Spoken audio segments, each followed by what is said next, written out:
اعوذ باللہ من الشیطان الرجیم بسم اللہ الرحمن الرحیم السلام علیکم ورحمۃ اللہ وبرکاتہ۔ قال الامام رضا علیہ السلام، خدا اس شخص پر رحم کرے کہ جو ہمارے امر کو زندہ کرتا ہے۔ راوی نے کہا کہ آپ کے امر کو کیسے زندہ کیا جا سکتا ہے؟ تو امام نے فرمایا کہ ہمارے علوم کو حاصل اور لوگوں کو اس کی تعلیم دے کے۔ بے شک اگر لوگ ہمارے کلام کی خوبصورتی کو درک کر لیں تو حتماً ہماری پیروی کرنے لگیں گے۔ عزیزان محترم، جس کتاب کا میں نے انتخاب کیا ہے اس کتاب کا نام ہے درس عقائد، اور عقائد ہمارے مین چیز ہوتی ہے۔ جس طرح سے درخت کے لیے جڑیں مضبوط ہونا بہت ضروری ہے، اسی طرح ہم لوگوں کے لیے ہماری جڑیں ہمارے عقائد ہیں۔ اس کتاب کی تالیف کی ہے حجت الاسلام والمسلمین غلام علی سنجری نے، اور اس کا ترجمہ کیا ہے سید سبطین علی نقوی امروہوی الحیدری نے۔ امید کرتی ہوں کہ آپ کو یہ کتاب پسند آئی ہوگی، تو چلتے ہیں اپنی کتاب کے حصوں کی طرف۔ آج اس کتاب کا انشاءاللہ کہ 8واں حصہ بیان ہوگا، اور جس درس کو ہم نے بیچ میں چھوڑا تھا کہ جس کا موضوع تھا عصمت انبیاء کی اقسام، وہیں سے شروع کرتے ہیں۔ عصمت انبیاء کو 3 حصوں میں تقسیم کیا جا سکتا ہے۔ پہلا ہے گناہ کے ارتکاب اور خدا کے حکم کی مخالفت کے سلسلے میں عصمت کا حامل ہونا۔ دوسرا ہے وحی کے وصول اور ابلاغ میں خطا اور فراموشی سے معصوم ہونا، اور تیسرا ہے احکامات الہی کے اجرا اور فردی اور اجتماعی امور میں خطا اور فراموشی سے معصوم ہونا۔ البتہ کہ عصمت کی جو تقسیم ہے وہ کچھ اور طرح سے بھی ممکن ہے۔ مثلاً علامہ مجلسی فرماتے ہیں عصمت 4 شاخوں میں تقسیم ہے: اعتقادات میں عصمت، تبلیغ میں عصمت، بیان احکام میں عصمت، اور اعمال میں عصمت۔ یا جیسے علامہ آیت اللہ جوادی آملی فرماتے ہیں کہ عصمت 2 قسم کی ہے، ایک علمی اور دوسری عملی۔ یہ دونوں قسمیں ذاتاً اور حقیقتاً ایک دوسرے سے جدا ہیں۔ ہو سکتا ہے کہ کوئی ملکہ علم میں معصوم ہو مگر ملکہ عمل میں معصوم نہ ہو، یا کوئی ملکہ عمل میں معصوم ہو مگر ملکہ علم میں معصوم نہ ہو، لیکن انبیاء کی عصمت ان دونوں قسموں کی جامع ہے، اور پیغمبران الہی علم و عمل دونوں میں معصوم ہے، یعنی ان کا کردار بھی صالح اور مطابق بالواقعہ ہے، اور ان کے علم و دانش میں بھی غلطی، سہو اور نسیان راہ نہیں پا سکتی۔ ہمیں ذاتی طور پر علامہ جوادی کی تقسیم بندی پسند ہے، لیکن کیونکہ متکلمین کے ہاں زیادہ تر وہی تقسیم دیکھنے کو ملتی ہے جو سب سے پہلے 3 حصوں میں بیان کی گئی ہے، لہٰذا ہم اپنی بحث کو اس کے آگے کے مطابق بڑھائیں گے۔ پہلا ہے عصمت از گناہ۔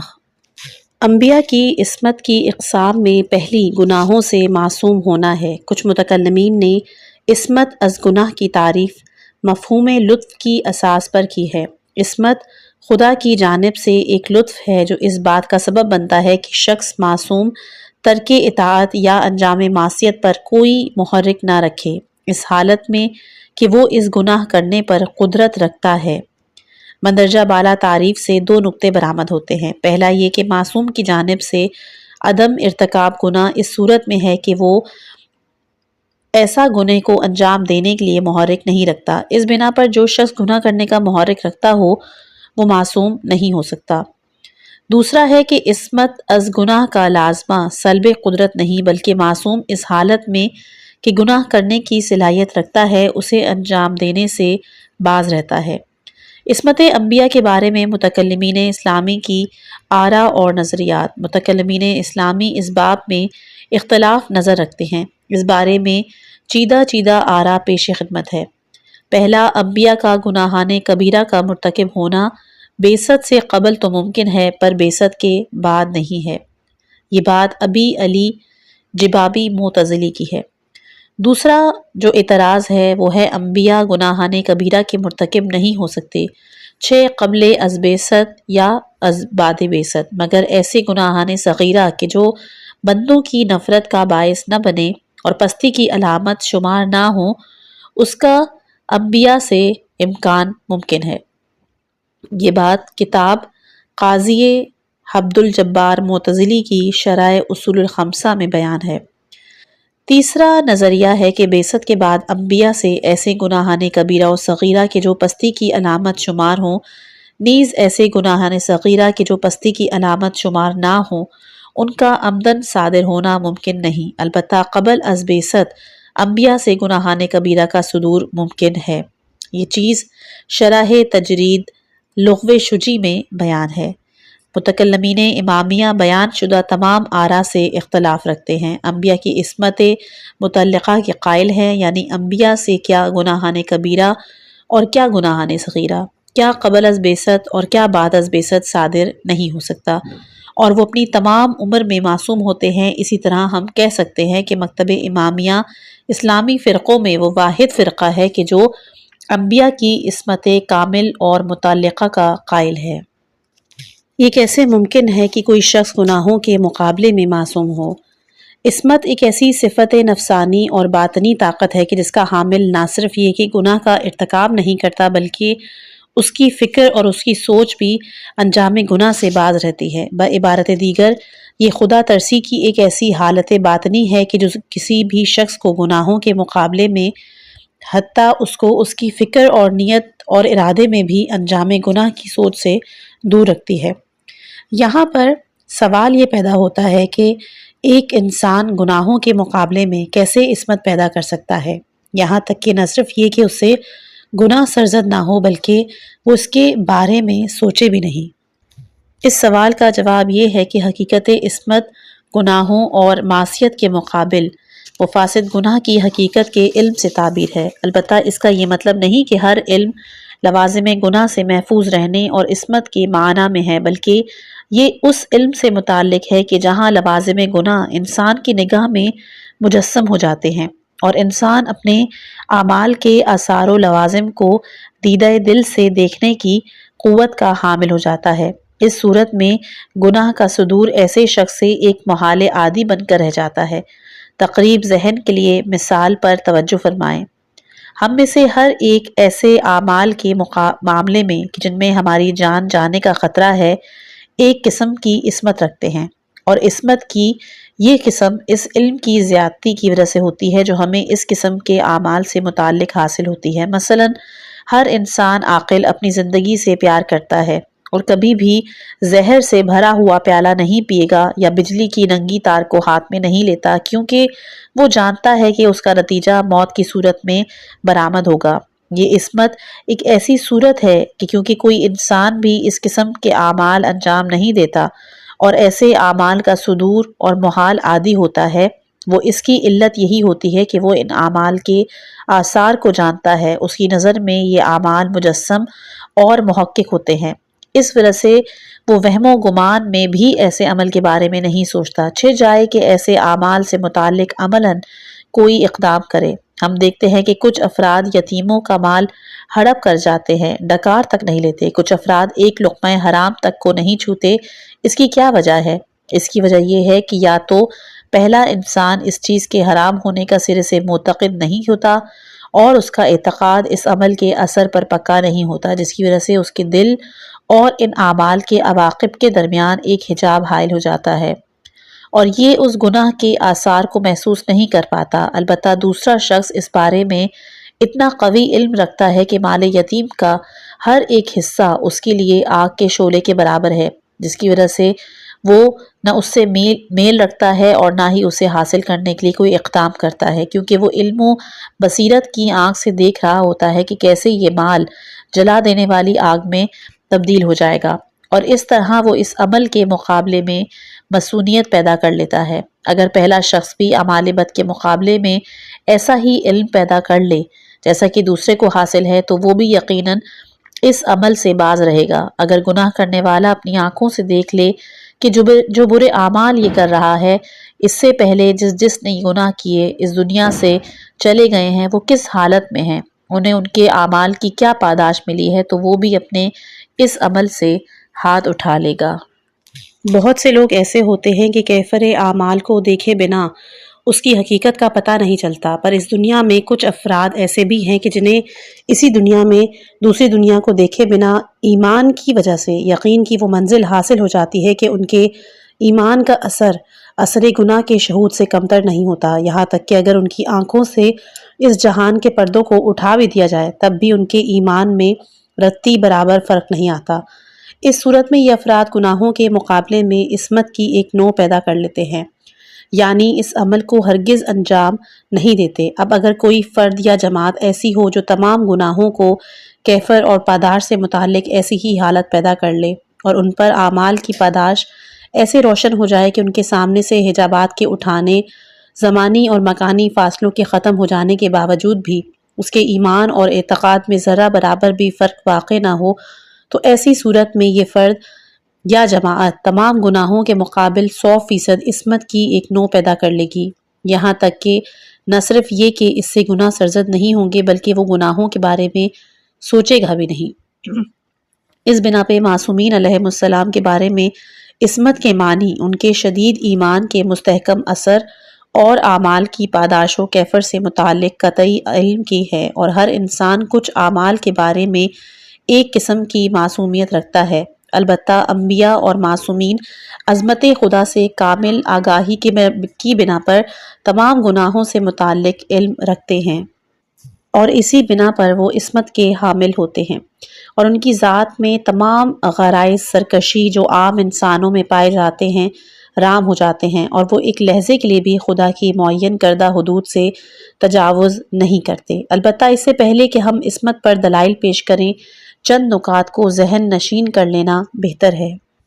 عصمت ایک ملکہ نفسانی ہے جو عنایت الہی کے ذریعے حاصل ہوتی ہے، اسی وجہ سے اس کی نسبت خدا کی جانب دی جاتی ہے، وگرنہ ایسا ہرگز نہیں کہ خدا معصومین کو زبردستی گناہوں سے محفوظ رکھتا ہے یا ان سے اختیار کو چھین لیتا ہے، بلکہ ان کی عصمت کے معنی یہ ہے کہ خدا نے انہیں گناہوں سے محفوظ رہنے کی ضمانت دے دی ہے۔ اس بارے میں تفصیلی بحث عنقریب پیش کی جائے گی۔ دوسرا جو نقطہ ذہن نشین ہونا چاہیے کہ کسی بھی شخص کی عصمت کا لازمہ یہ ہے کہ وہ تمام حرام کاموں کو ترک کر دے۔ ان میں وہ کام شامل ہیں کہ جو ہر شریعت میں حرام رہے ہیں یا خاص اس کی شریعت میں حرام قرار پائے۔ بنابراین انبیاء کی عصمت ان اعمال کے ذریعے خدشہ وار نہیں ہوتی کہ جو ان کی شریعت میں یا خاص اس کے لیے جائز ہوں، مگر اس سے پہلے کی یا بعد کی شریعت میں حرام کر دیے جائیں یا اس کے علاوہ باقی لوگوں کے لیے حرام کر دیے جائیں۔ تیسرا کہ وہ گناہ کہ جس سے ایک معصوم محفوظ رہتا ہے ایک ایسا عمل ہے کہ جسے انجام دینا فقہ حرام کہتی ہے، یا ایسے عمل کو ترک کرنا کہ جسے فقہ واجب گردانتی ہے، لیکن گناہ کے علاوہ دوسرے کلمات جیسے کہ ذم، عصیان اپنی وسیع معنی میں استعمال ہوتے ہیں، جس میں ترک اولا بھی شامل ہے۔ ترک اولا کا صدور خلاف عصمت نہیں ہے۔ اس بارے میں تنزیہ انبیاء کی ذیل میں بحث کی جائے گی۔ عصمت انبیاء از گناہ پر دلائل عقلی۔ پہلا ہے کہ انبیاء کے بھیجنے کی غایت میں سے ایک بندوں کا تزکیہ نفس اور تربیت ہے، اور یہ ہدف اس وقت تک کامل صورت میں محقق نہیں ہو سکتا کہ جب تک انبیاء خود نمونہ عمل اور مثال تقوی و پاک دامنی نہ ہوں۔ اب اگر نبی خود اہل فسق و فجور ہو، گناہوں کا مرتکب رہے، تو نہ صرف یہ کہ ایک اچھا مربی اور استاد تربیت نہیں ہو سکتا، بلکہ اس کے عمل سے الٹا بندوں کی گناہوں کی سمت تشویق ہوگی۔ دوسرے الفاظ میں خالی زبانی جمع خرچ اور تقریر و سخن انبیاء بندوں کی ہدایت کے لیے کافی نہیں، بلکہ پند و نصیحت، مواعظ و تقاریر اس وقت کارگر ہوں گے کہ سخنور جو کچھ کہہ رہا ہے پہلے خود اس پر عمل کرے۔ مثلا ایک طبیب مشروبات الکحل یا شراب کے مضر اثرات کے بارے میں ایک کتاب لکھے، یا کوئی فلم بنائے، مگر خود لوگوں کی نگاہوں کے سامنے شراب پیتا دکھائی دے تو کون اس کی بات پر یقین کرے گا؟ اس طرح اس کی خود کی محنت اور زحمت ضائع ہو جائے گی۔ فرض کیجئے کسی گروہ کا ایک رہبر کہ جو ہر روز کرسی پر بیٹھ کر خطاب کرتا ہو، حقوق بشر اور عدالت اور مساوات کا درس دیتا ہو، مگر عملی طور پر لوگوں کے مال میں بیجا تصرف کرتا ہو، حقوق بشر کو پاؤں تلے رونتا ہو، تو ایسے رہبر کی تقاریر اور خطابات کا بندوں پر کیا اثر ہوگا، اور کون اس کی باتوں کو تسلیم کرے گا، چہ جائے کہ لوگ اسے اپنے لیے نمونہ عمل قرار دیں۔ انبیاء علیہم السلام کے لیے گناہ کے جواز کا قائل ہونا نہ صرف یہ کہ غرض بعثت کے خلاف ہے، بلکہ اس کا لازمہ بندوں کو گناہوں کی تشویق دلانے کی صورت میں برآمد ہوتا ہے، اور یہ دونوں ہی چیزیں حکمت الہی کے ساتھ سازگار نہیں۔ لہٰذا لازم ہے کہ انبیاء گناہوں سے معصوم ہوں۔ یہ دلیل عصمت انبیاء کو ان کی بعثت سے پہلے بھی ثابت کرتی ہے، کیونکہ یہ بدیہی ہے کہ ایسے پیغمبر کا وجود جس کا گناہ سے کوئی سابقہ نہ رہا ہو بعثت کے اہداف کو حاصل کرنے میں زیادہ تاثیر رکھتا ہے، اور اگر نبی پہلے گناہ کرتا رہا ہو تو لوگوں کو یہ کہنے کا موقع مل جائے گا کہ پہلے جو کام خود کرتے تھے آج ہمیں اس سے روکتے ہو۔ متکلمین امامیہ میں سے ایک نابغہ شخصیت خواجہ نصیر الدین طوسی کی عبارت کی شرح کرتے ہوئے علامہ ہلی راقم ہیں کہ بعثت انبیاء کی غرض بندوں کا اعتماد حاصل کرنا ہے، اور انبیاء کا گناہ گار ہونا لوگوں کے سلب اعتماد کا باعث ہوگا، جس کا نتیجہ نقص غرض قرار پائے گا۔ اس میں دوسرا نقطہ یہ ہے کہ انبیاء کے گنہگار ہونے سے بندوں پر لازم آئے گا کہ ایک طرف تو وہ گناہ انجام دیں کیونکہ انبیاء کی پیروی لازم ہے، اور دوسری طرف اس کو ترک بھی کریں کیونکہ یہ ایک ایسا کام ہے کہ جس کے متعلق خدا نے مناہی فرمائی ہے، اور یہ جمع بین نقضین ہے اور یہ محال ہے۔ تیسرا یہ کہ لوگ کی تکالیف عمومی میں سے ایک نہی عن المنکر ہے۔ اگر پیغمبر گناہ کا مرتکب ہو تو لوگوں پر لازم ہے کہ اسے نہیں کریں۔ اسی نبی کا نتیجہ پیغمبر کو آزار پہنچانے کی صورت میں سامنے آئے گا، جبکہ پیغمبروں کو اذیت دینا حرام ہے۔ اس بنا پر انبیاء سے گناہ کا صدور اس بات کا سبب بنے گا کہ لوگوں پر نہی عن المنکر واجب بھی ہو اور حرام بھی۔ عصمت انبیاء از گناہ پر دلائل نقلی۔ عقلی دلائل کے علاوہ عصمت انبیاء پر نقلی دلائل بھی کثیر تعداد میں موجود ہیں۔ البتہ یہ بات روشن ہے کہ جب تک ہم انبیاء کی عصمت اور قرآن و حدیث کی حجت ہونے کو ثابت نہ کر دیں، نقلی دلائل سے استفادہ نہیں کر سکتے۔ لہٰذا اس حصے میں اولا نقلی دلائل عقلی کی تائید کے لیے لائے جا رہے ہیں، یا ان افراد کے لیے کہ جو قرآن اور حدیث کے حجت ہونے کو تسلیم کرتے ہیں۔ قرآن اور عصمت انبیاء از گناہ۔ پہلا ہے قرآن اور ذکر مخلصین۔ قرآن میں انسانوں کے ایک خاص گروہ کو مخلصین کے نام سے یاد کیا گیا ہے، یعنی ایسے افراد کہ جنہیں خدا نے اپنے لیے خالص کیا ہے۔ مخلص سے مراد وہ فرد ہے کہ جسے خالص کیا گیا ہو۔ مخلصین سے مراد وہ افراد ہیں کہ جو اپنے اخلاص کی راہ میں اتنے جتے رہے کہ خدا نے انہیں ان کی محنت کے صلے کے طور پر ہر قسم کی آلودگی سے ان کو مبرہ اور منزہ کیا، جس کے نتیجے میں ان کا ذات خدا سے ایک خاص تعلق پیدا ہو گیا، اس صورت میں کہ شیطان کو ان کے اور ان کے پروردگار کے مابین حائل ہونے کی راہ نہیں رہتی۔ غیر خدا اس کی فکر و سوچ میں راہ نہیں پا سکتا، اور یہ جو کچھ کرتے ہیں رضائے رب اور مرضی پروردگار کے سائے میں کرتے ہیں۔ اس بارے میں کچھ آیات ہیں کہ جن کو آپ ملاحظہ کیجئے۔ جس وقت شیطان خدا کی بارگاہ سے راندہ درگار ہوا تو اس نے خدا سے مخاطب ہو کر کہا، سورہ صاد آیت نمبر 82-83، کہ مجھے قسم ہے تیری عزت کی، میں تیرے سارے بندوں کو گمراہ کر دوں گا مگر تیرے بندوں میں سے مخلص اور کھرے بندوں کے کہ ان پر میرا بس نہیں چلتا۔ اس کے علاوہ سورہ ہجر آیت نمبر 39 اور 40، کہا اے میرے پروردگار، چونکہ اب تو نے مجھے اپنی راہ سے الگ کر دیا ہے تو میں بھی تیرے بندوں کے لیے دنیا میں اس کی رونقوں کو زینت دکھا کر بڑھا چڑھا کر پیش کروں گا، اور ضرور سب کو بہکاؤں گا مگر ان میں سے جو تیرے خالص اور کھرے بندے ہیں کہ وہ کہاں میرے بہکاوے میں آتے ہیں۔ اس کا مطلب ہے کہ شیطان بھی جانتا ہے کہ اس کا داؤ خدا کے خالص بندوں پر نہیں چلے گا۔ اب سوال یہ ہے کہ خدا کے کوئی خالص بندے ہیں بھی یا نہیں؟ تو یہاں پر ارشاد ربی ہوتا ہے، اور ہمارے بندوں ابراہیم و اسحاق و یعقوب کا ذکر کرو کہ یہ افراد قدرت کے معاملے میں صاحبان ید طولا اور بصیرت کے معاملے میں صاحبان چشم تھے، ہم نے انہیں خلوص خاص کے ذریعے خالص اور ممتاز کیا۔ سورہ صاد آیت نمبر 46-47۔ اس کے علاوہ سورہ مریم آیت نمبر 51 میں ہے کہ اپنی کتاب میں موسیٰ کا بھی ذکر کرو، بے شک وہ ہمارا خالص کیا ہوا رسول اور نبی تھا۔ سورہ یوسف آیت نمبر 24، اور زلیخا نے تو یوسف کے ساتھ برائی کا ارادہ کر ہی لیا تھا، اور اگر یوسف بھی ہمارے برہان کو نہ دیکھتے تو اس کا قصد کر بیٹھتے، ہم نے اسے یوں بچایا تاکہ وہ برائی اور فحشات سے دور ہو جائیں، بے شک وہ ہمارے خالص بندوں میں سے تھے۔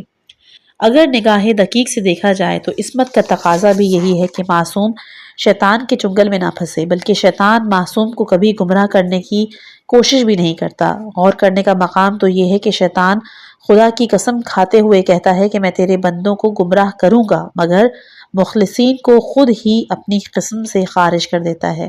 تو کیا یہ اس وجہ سے تھا کہ وہ ان کے کسی خاص احترام کا قائل تھا، وہ تو خدا سے ٹکر لیے کھڑا تھا، اس کے مخلص بندوں کی تکریم کا کیا قائل؟ بلکہ حقیقت یہ تھی کہ وہ جانتا تھا کہ کچھ بھی کر لوں ان مخلصین کے دلوں میں وسوسہ نہیں ڈال سکتا اور انہیں گمراہ نہیں کر سکتا۔ اس کے علاوہ لفظ مخلصین کا جس اعتبار سے بھی معنی کیا جائے، انبیاء اور ائمہ اس کے مفہوم میں ہر طرح سے شامل رہیں گے، کیونکہ خدا کے بندوں میں ان سے بڑھ کر دوسرا ہے قرآن اور حکم اطاعت انبیاء۔ بعثت انبیاء کے مقاصد میں سے ایک یہ ہے کہ لوگ انبیاء کی اطاعت کریں۔ قرآن مجید میں مختلف قسم کی اطاعتوں کا ذکر آیا ہے۔ ہم ان کو دو قسم میں تقسیم کر سکتے ہیں۔ اطاعت کی ایک قسم وہ ہے کہ جو مشروط ہے اور ایک قسم وہ ہے کہ جو مطلق ہے۔ مثلا خدا والدین کی اطاعت کے حوالے سے فرماتا ہے، سورہ عنکبوت آیت نمبر 8، اور ہم نے انسان کو والدین کے ساتھ اچھا برتاؤ برتنے کا حکم دیا، اور یہ بھی کہ اگر تیرے والدین اس بات پر مجبور کریں کہ ایسی چیز کو میرا شریک بنا کہ جس کا تجھ تک کو علم نہیں، تو ان کا کہنا نہ ماننا، تم سب کو آخر میری طرف لوٹ کر آنا ہے، اس دن میں تمہیں بتاؤں گا کہ دنیا میں کیا کرتے رہے۔ اسی طرح قرآن میں سورہ لقمان آیت نمبر 13 اور 14 میں ہے کہ ہم نے انسان کو حکم دیا کہ اس کا ماں کا کہ جس نے تجھے دکھ جھیل کر رحم میں رکھا اور 2 برس تک دودھ پلایا، نیکی کرو اور والدین کا بھی شکریہ ادا کرو اور میرا بھی، اور آخر کو سب نے میری طرف ہی لوٹ کر آنا ہے، اور اگر تیرے ماں باپ تجھے اس بات پر مجبور کریں کہ کسی ایسی چیز کو میرا شریک قرار دو جسے تو خود بھی نہیں جانتا، تو اس معاملے میں ان کی اطاعت نہ کرنا، مگر دنیا کے کاموں میں ان کا اچھی طرح ساتھ دے، ان لوگوں کی پیروی کر کے جو میری طرف رجوع کرتے ہیں، پھر تم سب نے میری طرف سے پلٹنا ہے تو میں تمہیں بتاؤں گا کہ تم کیا کیا کرتے رہے۔ ان آیات سے صاف ظاہر ہے کہ خدا نے والدین کی اطاعت کو واجب کیا ہے، پر مطلقاً نہیں، بلکہ خدا کے حکم سے ٹکرانا دکھائی دے تو اس صورت میں حکم اطاعت کو اٹھا لیا گیا ہے۔ البتہ پورے قرآن میں کسی ایک مقام پر بھی انبیاء کی اطاعت کو مشروط طور پر بیان نہیں کیا۔ انبیاء کی اطاعت کے حوالے سے آیات ملاحظہ ہوں۔ سورہ آل عمران آیت نمبر 32، اے رسول کہہ دو اطاعت کرو اللہ کی، رسول کی، پھر اگر یہ لوگ اس حکم سے سرپیچی کرے تو بے شک خدا کافروں کو دوست نہیں رکھتا۔ سورہ آل عمران 132، اور اطاعت کرو اللہ کی اور رسول کی شاید تم پر رحم کیا جائے۔ سورہ نساء آیت نمبر 59، اے ایمان والو اطاعت کرو اللہ کی اور اطاعت کرو رسول کی اور صاحبان امر کی۔ سورہ نساء آیت نمبر 64، اور نہیں بھیجا ہم نے کوئی رسول مگر یہ کہ اس کی اطاعت کی جائے حکم پروردگار سے۔ اس آیت سے واضح آیت اور کیا ہوگی کہ جس میں فلسفہ بعثت انبیاء ہی بتایا گیا ہو کہ ان کی اطاعت کی جائے۔ اس طرح یہ اطاعت بھی مطلق ہے کہ جو تمام انبیاء کو شامل ہے، جس سے تمام انبیاء کی بلا چوں و چرا اطاعت کا واجب ہونا واجب ہے، اور جس کی اطاعت بنا چوں اور چرا ہو جب ہو تو وہ معصوم ہی ہو سکتا ہے۔ سورہ نساء آیت نمبر 80، کہ جو رسول کی اطاعت کرے پس قطعاً اس نے خدا کی اطاعت کی، اور جو اس سے روگردانی کرے تو ہم نے تمہیں کوئی پاسبان تھوڑی نہ بنایا ہے۔ سورہ مائدہ آیت نمبر 92، اور اطاعت کرو اللہ کی اور اطاعت کرو رسول کی اور ان کی نافرمانی سے بچے رہو۔ اس پر بھی اگر تم نے حکم خدا سے منہ پھیرا تو سمجھ لو کہ ہمارے رسول پر تو بس پہنچا دینا ہے۔ سورہ انفال آیت نمبر 1، اے رسول یہ تم سے مال غنیمت کی بابت پوچھتے ہیں کہ کہو مال غنیمت اللہ اور اس کے رسول کا حق ہے، بس خدا سے ڈرو اور اپنے باہمی معاملات کو اصلاح کرو اور اللہ اس کے اور اس کے رسول کی اطاعت کرو اگر تم مومن ہو تو۔ سورہ انفال آیت نمبر 20، اے ایمان والوں اطاعت کرو اللہ کی اور اس کے رسول کی اور اس سے منہ نہ موڑو جبکہ تم سن بھی رہے ہو۔ سورہ انفال آیت نمبر 46، اور اطاعت کرو اللہ کی اور رسول کی اور آپس میں جھگڑا نہ کرو ورنہ تم ہمت ہار بیٹھو گے اور تمہاری ہوا اکھڑ جائے گی، اور لہٰذا جنگ کی تکلیف کو جھیل جاؤ، بے شک کہ خدا صابروں کے ساتھ ہے۔ سورہ نور آیت نمبر 54، اے رسول کہہ دیجئے کہ اطاعت کرو اللہ کی اور اطاعت کرو رسول کی، بس اگر تم نے اس حکم سے روگردانی کی تو بس رسول پر وہی ہے جس کے وہ ذمہ دار ہے، اور تم پر وہ ہے جس کی تم انجام دار ہو، اور اگر تم اس کی اطاعت کرو گے تو ہدایت پاؤ گے، اور رسول پر نہیں مگر صاف صاف پہنچا دینا۔ سورہ نور آیت نمبر 56، نماز قائم کرو، زکوٰۃ ادا کرو، رسول کی اطاعت کرو کہ شاید تم پر رحم کیا جائے۔ یہاں تک وہ آیات ذکر کی گئی ہیں کہ جن میں بنا بھی کسی شرط اور قید کے انبیاء کی اطاعت کو واجب قرار دیا گیا ہے، بلکہ بعض آیات میں تو صراحت کی گئی ہے کہ انبیاء کی اطاعت ہی دراصل خدا کی اطاعت ہے، جس کا مطلب صاف ہے کہ جس طرح خدا کی جانب سے کسی ایسے حکم کا صادر ہونا ممکن نہیں کہ جس میں کسی غلطی کا شائبہ ہو، اس طرح انبیاء کے قول و فعل اور ان کے اوامر و نہی میں بھی شک اور شبہے کی گنجائش موجود نہیں۔ اب ہم وہ آیات پیش کرتے ہیں کہ جن میں انبیاء کی اطاعت کرنے کا اجر بتایا گیا ہے۔ سورہ نساء آیت نمبر 13، یہ خدا کی مقرر کردہ حدود ہیں، اور جو خدا اس کے رسول کی اطاعت کرے تو وہ انہیں داخل کرے گا بہشتوں میں کہ جن کے نیچے نہریں جاری ہوں گی، اور وہ ہمیشہ اسی میں رہیں گے، اور وہ بہت بڑی کامیابی ہے۔ سورہ نور آیت نمبر 52، خدا اور اس کے رسول کی اور خود سے ڈرو اور اس کی نافرمانی سے بچو تو ایسے ہی لوگ اپنے مراد کو پہنچیں گے۔ سورہ احزاب آیت نمبر 71، تو خدا تمہاری کارگزاریوں کو درست کر دے گا اور تمہارے گناہوں سے درگزر کرے گا۔ جس شخص نے خدا اور اس کے رسول کی اطاعت کی تو وہ تو اپنی مراد کو پہنچ گئے۔ ایک اور دوسری آیت میں کہ خدا جن پر نعمت نازل کرتا ہے وہ نہ خدا کے غضب کا شکار ہوتے ہیں اور نہ ہی گمراہی کا۔ سورہ فاتحہ آیت نمبر 7، ان لوگوں کا راستہ کہ جن پر تو نے انعام کیا اور ان پر تو نے غضب و عذاب نازل نہیں کیا اور نہ ہی وہ گمراہ ہیں۔ جو شخص بھی ذرہ برابر گناہ انجام دے وہ کسی نہ کسی درجے پر خدا کے غضب کا اور گمراہی کا شکار ہوتا ہے۔ ان دو آیات سے نکلنے والا نتیجہ یہ ہے کہ انبیاء نہ خدا کے غضب کا شکار ہوتے ہیں اور نہ ہی گمراہ ہوتے ہیں، یعنی کسی بھی مقام پر معصیت کے مرتکب نہیں ہوتے کہ جو اپنی ساری زندگی گناہ کا مرتکب نہ ہو وہ معصوم کہلاتا ہے۔ تیسرا ہے قرآن اور عہد الہی۔ ارشاد خداوندی ہے سورہ بقرہ آیت نمبر 124 میں کہ اور جب ابراہیم کے پروردگار نے اسے کچھ کلمات کے ذریعے آزمایا تو کہا میں تمہیں انسانوں کا امام بناتا ہوں، تو ابراہیم بولے میری ذریت میں سے بھی چند کو امام بنا، تو خدا نے کہا کہ میرا یہ عہدہ ظالموں کو نہیں پہنچے گا۔ جب خدا نے جناب ابراہیم علیہ السلام کو کئی بار آزما لیا اور وہ ان آزمائشوں میں کامیاب رہے تو انہیں ایک بلند تر درجہ یعنی امامت سے مفتخر فرمایا۔ اس موقع پر انہوں نے خدا سے درخواست کی کہ اس مقام کو ان کی اولاد میں بھی رکھے۔ خدا نے اس کے جواب میں ایک عظیم نکتے کی جانب اشارہ کیا کہ ظلم و ستم اور بے عدالتی کرنے والا اس مقام سے محروم رہے گا، چاہے وہ جس قسم کی بھی ہو اور جہاں بھی ہو۔ قرآن میں لفظ ظلم وسیع معنوں میں استعمال ہوا ہے کہ جو ہر قسم کے انحراف فکری اور عملی گناہ کو شامل ہے، لہٰذا اس آیت سے ثابت ہوتا ہے کہ خدا کا کوئی بھی عہدہ کسی بھی ظالم کو نہیں پہنچ سکتا، اور ظلم میں گناہ بھی شامل ہے، جس کا نتیجہ یہ ہوا کہ خدا کا عہدہ نبوت کسی بھی ایسے شخص کو نہیں مل سکتا کہ جو گنہگار ہو۔ اس آیت کی تفسیر میں فخر الدین رازی نے بھی عصمت انبیاء کو اخذ کیا ہے۔ شیعہ اور سنی مفسرین نے اس آیت کو عصمت انبیاء پر دلیل جانا ہے۔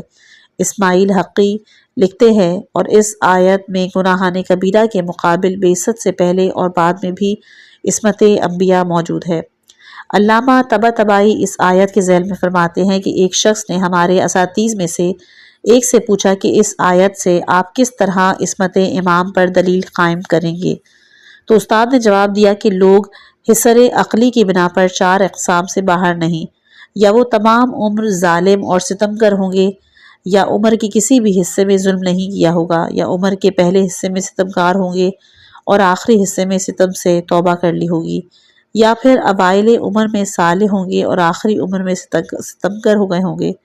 یہ بات تو جناب ابراہیم علیہ السلام کی شان سے بہت دور ہے کہ آپ اپنی ذریت میں سے پہلے یا چوتھے گروہ کے لیے خدا سے اس عہدے کی درخواست کریں۔ پس یہ بات تو ثابت ہے کہ جناب ابراہیم علیہ السلام کی دعا ان 2 گروہوں سے متعلق نہیں تھی، مگر دوسرے اور تیسرے گروہ والے، جن میں دوسرا وہ ہے کہ جس نے ساری زندگی ظلم نہیں کیا، اور دوسرا وہ جو پہلے ظالم تھا اور بعد میں صالح ہو گیا۔ ان میں سے دوسرے گروہ سے متعلق خدا نے خود ہی نفی کر دی یہ کہہ کے کہ میرا عہدہ ظالموں تک نہیں پہنچ سکے گا۔ باقی دوسرا گروہ اور یہ وہ ہے کہ جس نے اپنی زندگی کسی بھی حصے میں ظلم نہیں کیا، پس ایسے شخص کی جس نے اپنی زندگی کسی بھی حصے میں ظلم نہ کیا ہو وہ معصوم کہتے ہیں۔ بنابراین آیت بالا اور ان آیات پر نظر کرنے سے جن میں ظلم کے وسیع معنی ذکر ہوئے ہیں۔ عصمت انبیاء اور ائمہ کی جو ہم بحثیں امامت میں پیش کریں گے وہ ثابت ہو جاتی ہے۔ چوتھا ہے رسول کے جو دین اس کا لینا واجب ہے۔ ارشاد ربی ہے سورہ حشر آیت نمبر 7، اور جو کچھ رسول دے اسے لے لو اور جس سے منع کرے اس سے باز رہو اور خدا سے ڈرتے رہو، بے شک اللہ کا عذاب بہت شدید ہے۔ اس آیت کے مطابق رسول جو کچھ بھی دیں اس کا لینا واجب، جس سے روکیں اس سے باز رہنا لازم، جس کا لازمہ یہ ہوا کہ رسول جس سے روک دیں وہ اچھا ہو نہیں سکتا اور جس کا حکم دے وہ برا ہو نہیں سکتا، اور یہاں حکم بھی مطلق بنا کسی شرط کے ہے، لہٰذا اس آیت کا لازمہ جزو عصمت کے اور کچھ نہیں ہوگا۔ پانچواں ہے رسول بہترین اسوہ عمل۔ سورہ احزاب آیت، یقیناً تمہارے رسول کی حیات میں بہترین نمونہ عمل ہے، مگر یہ اس شخص کے لیے ہے کہ جو خدا اور روز آخرت کی امید رکھتا ہو اور خدا کو کثرت سے یاد کرتا ہو۔ یہ آیت رسول صلی اللہ علیہ وآلہ وسلم کو مطلقاً اسوہ کامل اور نمونہ عمل کے طور پر متعارف کروا رہی ہے۔ اگر پیغمبر ہر لحاظ سے نمونہ عمل بننے کے اہل نہ ہو اور ان سے خطا اور لغزش کے سرزد ہونے کی گنجائش رہے تو خدا کس طرح انہیں مطلقاً اسوہ کامل اور نمونہ عمل قرار دے سکتا ہے؟ چھٹا یہ کہ جو خود نہیں کرتے وہ کہتے کیوں ہیں؟ انبیاء علیہم السلام بندوں کی پرورش اور تربیت پر مامور ہیں۔ اگر یہ لوگوں کو بس واعظ و نصیحت ہی کریں مگر مرحلہ کردار میں اپنے قول کے خلاف عمل انجام دیں یا اپنے کردار کے خلاف باتیں کریں یا خود کو لغزشوں سے محفوظ نہ رکھ پائیں تو یہ کام کار مذموم ہے، اور اس صورت میں یہ معاشرے میں کوئی اثر نہیں چھوڑ سکیں گے اور ان کی باتیں لوگوں کے دلوں پر اثر انداز نہیں ہوں گی۔ خداوند متعال فرماتا ہے، اے وہ کہ جن کا ایمان فقط زبانی جمع خرچ تک محدود ہے، کیوں اپنی زبان سے ایسی باتیں کہتے ہیں کہ جن پر خود عمل نہیں کرتے؟ ڈرو اس بات سے کہ جو تم کہتے ہو مگر مقام عمل میں اس کے خلاف کرتے ہو۔ سورہ صف آیت نمبر 2 اور 3۔ اسی طرح امام صادق علیہ السلام فرماتے ہیں کہ جب بھی کوئی عالم خود اپنے علم پر عمل نہیں کرتا تو اس کی پند و نصیحت دلوں میں قرار نہیں پکڑتی، ویسے ہی جیسے بارش کا پانی کسی پتھر پر نہیں ٹھہرتا۔ اس آیت سے ثابت ہوتا ہے کہ اگر کوئی شخص اپنے کہے پر عمل نہ کرے تو خدا کی نگاہ میں قابل تعزیر ہے۔ پھر جب خدا عام لوگوں کے معاملے میں اتنا سخت ہے تو ان افراد کے معاملے میں کہ جن کو خود برگزیدہ کیا ہو کیسے یہ قبول کر سکتا ہے کہ وہ کہتے کچھ رہیں اور کرتے کچھ رہیں، اور ایسا کرنے کے باوجود وہ انہیں اپنے عہدے پر برقرار بھی رکھے۔ ساتواں ہے انبیاء اور برگزیدہ بندوں پر خدا کا سلام بھیجنا۔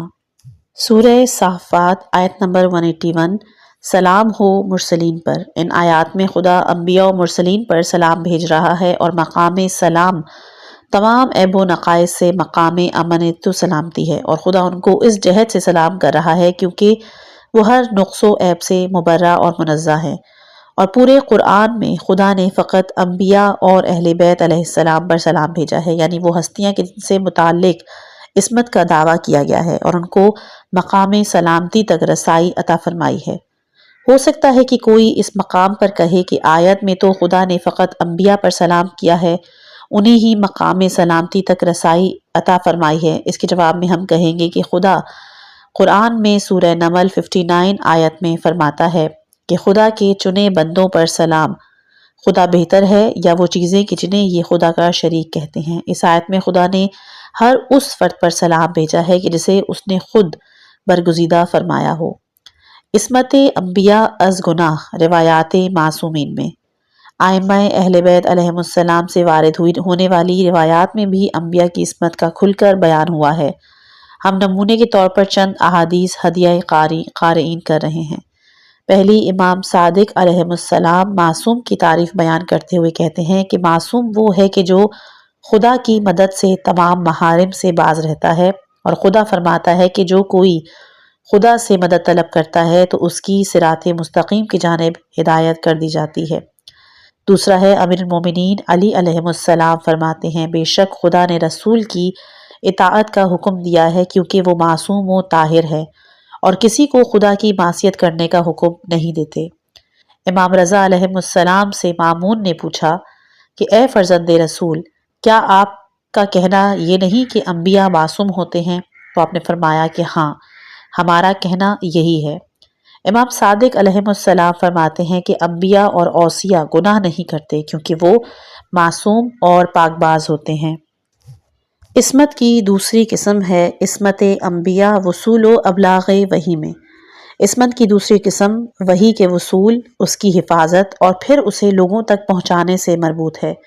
عصمت کی اس نوع کے بارے میں تمام متکلمین اتفاق نظر رکھتے ہیں سوائے قاضی ابو بکر باقلانی کے کہ وہ اس مرحلے میں بھی انبیاء کی خطائے سہوی کا قائل تھا، البتہ ایک شخص کے نظریے سے اجماع کو کوئی ٹھیس نہیں پہنچا کرتی۔ وصول و ابلاغ وحی میں عصمت پر دلیل عقلی۔ اس بات میں اہم ترین دلیل عقلی یہ ہے کہ اگر انبیاء اور وصول و ابلاغ وحی کے سلسلے میں سہو اور نسیان یا خطا کے مرتکب ہوں تو یہ وحی کے تمام نہ ہونے کا سبب ہے، جس کا نتیجہ بعثت کی غرض کے نقص ہونے کی صورت میں برآمد ہوگا۔ اس سے بڑھ کر اگر نبی پوری زندگی میں فقط ایک بار وصول اور ابلاغ وحی کے معاملے میں خطا کا شکار ہوا ہو تو جملہ امور میں اعتماد کھو بیٹھے گا، کیونکہ اس کے بعد وہ جو کچھ بھی وحی کے عنوان سے کہے گا لوگ اس میں خطا کا احتمال دیں گے، اور اس قسم کے احتمال کے ہوتے ہوئے اس کی تعلیمات و سخن پر اعتماد کرنا ممکن نہیں رہے گا، اور نتیجتاً انسانوں پر خدا کی حجت تمام نہیں ہوگی، جس کی وجہ سے فلسفہ بعثت انبیاء ہی فوت اور بے غرض ہو جائے گا۔ اس بنا پر حکمت الہی کا تقاضا ہے کہ خداوند متعال اپنے انبیاء کو وحی کے وصول و ابلاغ کے معاملے میں ہر قسم کی غلطی اور خطا سے محفوظ رکھے تاکہ اس کا پیغام بنا کسی کم و کاست کے اس کے بندے تک پہنچ سکے۔ وصول و ابلاغ وحی میں عصمت پر دلائل نقلی۔ پہلا ہے کہ انبیاء اپنی مرضی سے کلام نہیں کرتے۔ ایسی آیات کے جو مذکورہ نوع عصمت سے متعلق ہیں اس میں واضح ترین آیت سورہ مبارکہ نجم کی ہے۔